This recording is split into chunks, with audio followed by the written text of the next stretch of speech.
Hey friends, welcome back to my channel. Thank you so much for clicking on the video. If you're new, I am Lady. Don't forget to hit the subscribe button so we're locked in like that. If you're returning, I appreciate it so much, my friend. I hope you enjoy this reset with me. If you do, don't forget to give it a like. Let's get into it.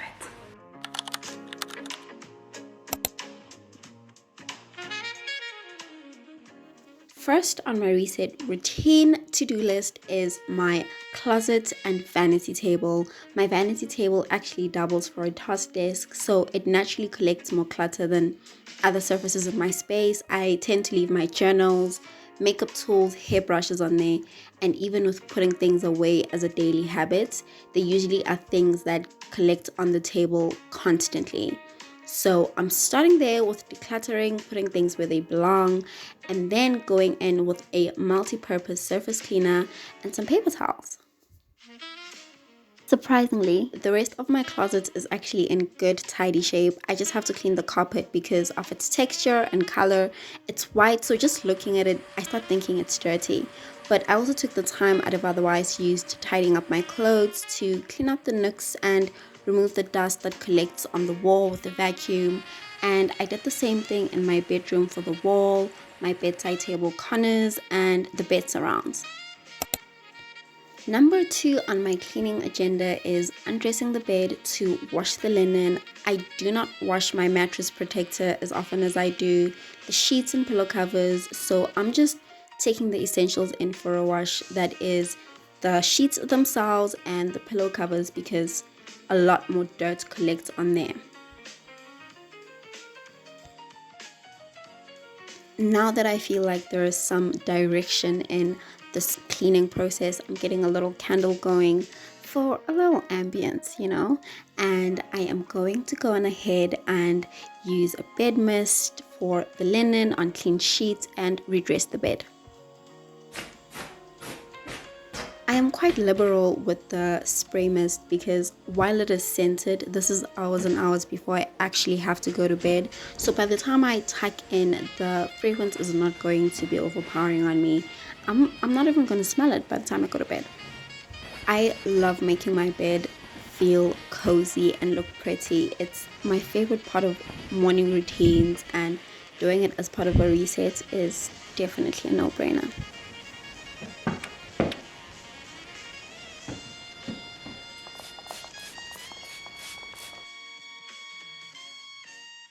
Other surfaces that tend to collect a lot of clutter are my bedside tables. I live my entire life on these bedside tables, and I'm so grateful for them because, oh my gosh, where else would I put these things? I don't like a messy bed, so give it to the bedside table. It then becomes essential to clean and disinfect them as often as possible. I recently purchased these vintage trays. Bought this one specifically to use for breakfast in bed, and it's the perfect size, which coincidentally is also great for carrying my bedtime essentials like water, vitamins, spray mists, and a little candle.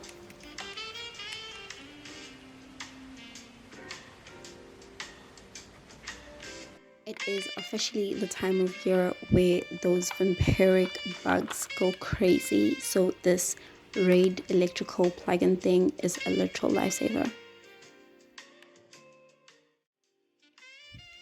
Self-care, personal care, maintenance, call it whatever, but this is definitely one of my favorite parts of resets because I get to pour directly into myself and not like the space around me. It's just me time. I start with my toes because I think they just take a lot of time because of the steps that go into it. It follows the process of removing the gel from my previous set, so that's roughly 20 minutes with the acetone and foil, and then I soak my feet in hot water to soften the skin so I can pumice my toes and heels because I get a lot more dead skin on those areas.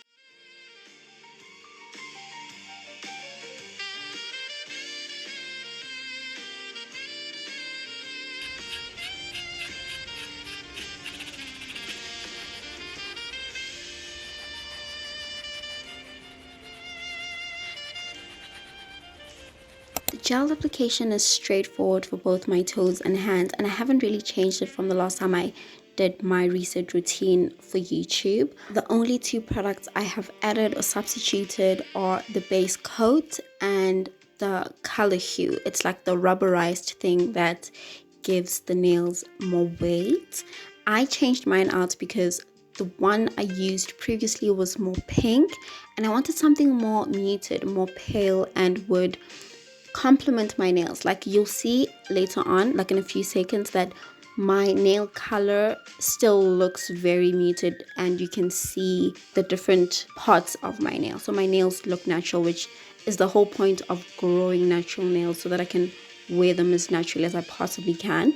And I don't think these products are stripping of my nails. I have been growing them out and the health is quite impressive. Yes, I do take supplements, but the fact that I'm not using any glues and these products themselves are non-invasive like that, I still enjoy a natural look and pretty nails. And always not forgetting sunscreen first.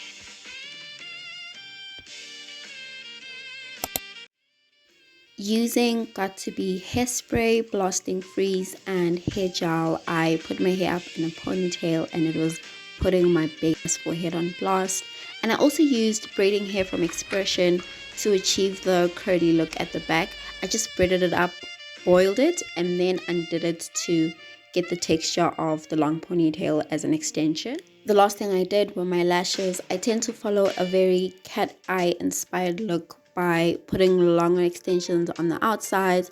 I personally don't put anything on the insides of my eyes, and I do think that makes the look more dramatic than it actually is without using extremely long lash extensions.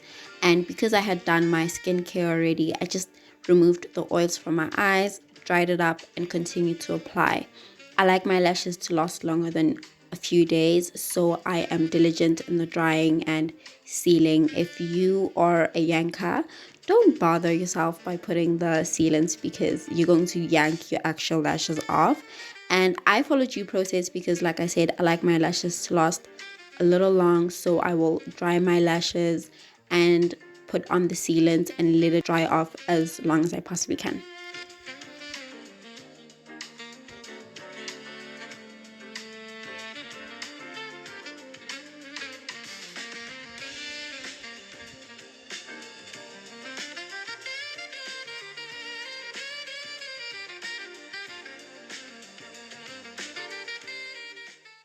Thank you so much for making it to the end of this video. I hope you've enjoyed this mini part reset with me. If you did, don't forget to give it a like, subscribe if you haven't, and I will see you on a vlog or another video very soon.